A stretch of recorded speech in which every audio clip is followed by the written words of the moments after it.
Hello, hi to everyone. I welcome you all to my channel Mantro. Today I am here with Devi Adharva Shirsha, believed to bring blessing, prosperity, and good fortune. And this mantra guide you towards inner peace, calmness, and self-realization. Let's start. Shri देवी अथर्व शीर्षम ॐ सर्वे वै देवा देवीमुपतस्तुः कासित्वं महादेवीति सा ब्रवीत् अहं ब्रह्मस्वरूपिणी मत्तप्रकृतिपुरुषात्मकं जगत् शून्यं च अहमानन्दानानन्दौ अहं विज्ञानाविज्ञाने अहं ब्रह्मा ब्रह्मणि वेदितव्ये अहं पञ्चभूतान्यपञ्चभूतानि अहमखिलं जगत् वेदोऽहमवेदोऽहं विद्याहमविद्याहम् अजाहमनजाहम् अधश्चोर्ध्वं च तिर्यक्चाहम् अहं रुद्रेभिर्वसुभिश्चरामि अहमादित्यैरुतविश्वदेवैः अहं मित्रावरुणावुभौ बिभर्मि अहमिन्द्राग्नी अहमश्विनावुभौ अहं सोमं त्वष्टारं पूषणं भगं दधामि अहं विष्णुमुरुक्रमं ब्रह्माणमुत प्रजापतिं दधामि अहं दधामि द्रविणं हविष्मते सुप्राव्ये यजमानाय सुन्वते अहं राष्ट्री संगमनी वसूनां चिकितुषी प्रथमा यज्ञियानाम् अहं सुवे पितरमस्य मूर्धन्मम योनिरप्स्वन्तः समुद्रे य एवं वेद स दैवीं सम्पदमाप्नोति ते देवा अब्रुवन् नमो देव्यै महादेव्यै शिवायै सततं नमः नमः प्रकृत्यै भद्रायै नियताः प्रणतास्मतां तामग्निवर्णां तपसा ज्वलन्तीं वैरोचनीं कर्मफलेषु जुष्टां दुर्गां देवीं शरणं प्रपद्यामहे सुरान्नाशयित्यै ते नमः देवीं वाचमजनयन्त देवास्तां विश्वरूपाः पशवो वदन्ति सा नो मन्द्रेशमूर्जन्दुहाना धेनुर्वागस्मानुपसुष्टुदयितु कालरात्रीं ब्रह्मस्तुतां वैष्णवीं स्कन्दमातरम् सरस्वतीमदितिं दक्षदुहितरं नमामः पावनां शिवां महालक्ष्म्यै च विद्महे सर्वशक्त्यै च धीमहि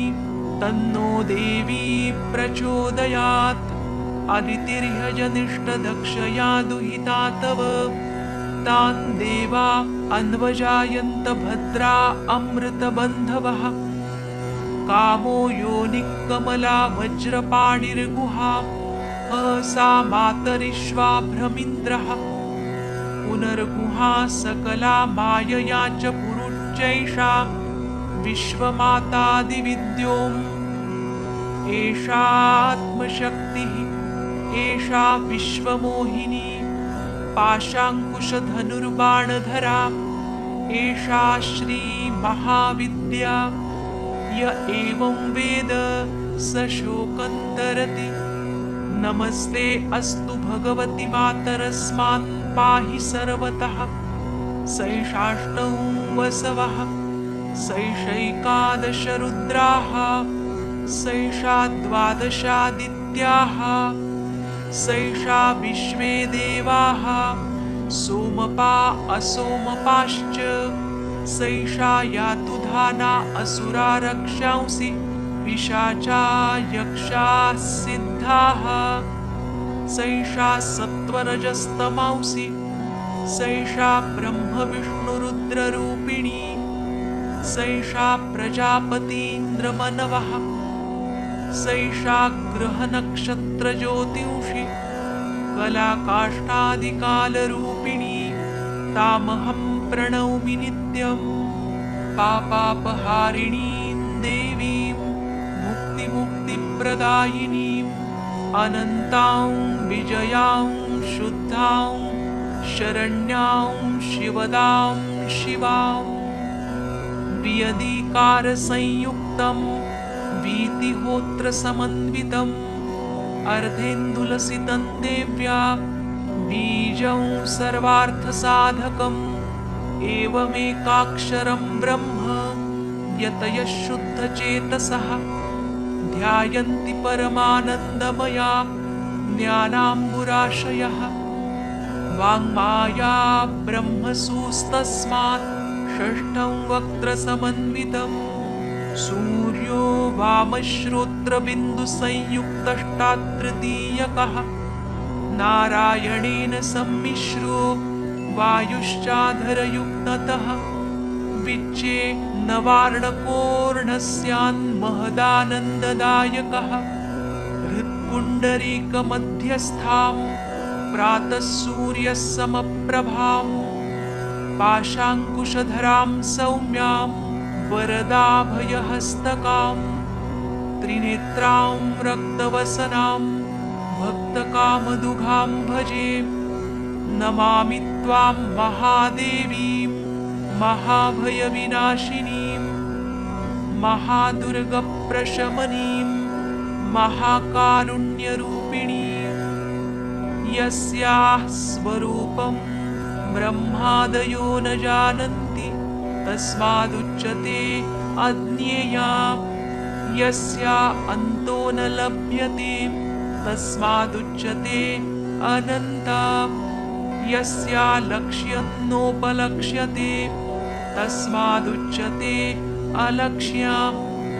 यस्या जननं नोपलभ्यते तस्मादुच्यते अजा एकैव सर्वत्र वर्तते तस्मादुच्यते एका एकैव विश्वरूपिणी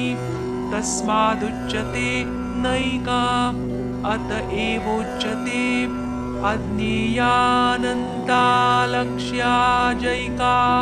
नैकेति मन्त्राणां मातृका देवी शब्दानां ज्ञानरूपिणी ज्ञानानां चिन्मयातीता शून्यानां शून्यसाक्षिणी यस्या परतरं नास्ति सैषा दुर्गा प्रकीर्तिता तान् दुर्गान् दुर्गमान् देवीं दुराचारविघातिनीं नमामि भवभीतोऽहं संसारार्णवतारिणीम् इदमथर्वशीर्षं योधीते स पञ्चाथर्वशीर्षजपफलमाप्नोति इदमथर्वशीर्षमज्ञात्वा योर्चां स्थापयति शतलक्षं प्रजप्त्वापि सोर्चासिद्धिं न विन्दति शतमष्टोत्तरं चास्य पुरश्चर्याविधिस्मृतः दशवारं पठेद्यस्तु सद्यः पापैः प्रमुच्यते महादुर्गाणि तरति महादेव्या प्रसादतः सायमधियानो दिवसकृतं पापं नाशयति प्रातरधियानो रात्रिकृतं पापं नाशयति सायं प्रातः प्रयुञ्जानो अपापो भवति निशीथे तुरीयसन्ध्यायां जप्त्वा वाक्सिद्धिर्भवति नूतनायां प्रतिमायां जप्त्वा देवतासान्निध्यं भवति प्राणप्रतिष्ठायां जप्त्वा प्राणानां प्रतिष्ठा भवति भौमाश्विन्यां महादेवी सन्निधौ जप्त्वा महामृत्युन्तरति स महामृत्युन्तरति य एवं वेद इत्युपनिषत्. If you have liked this video, please do subscribe and turn on the notification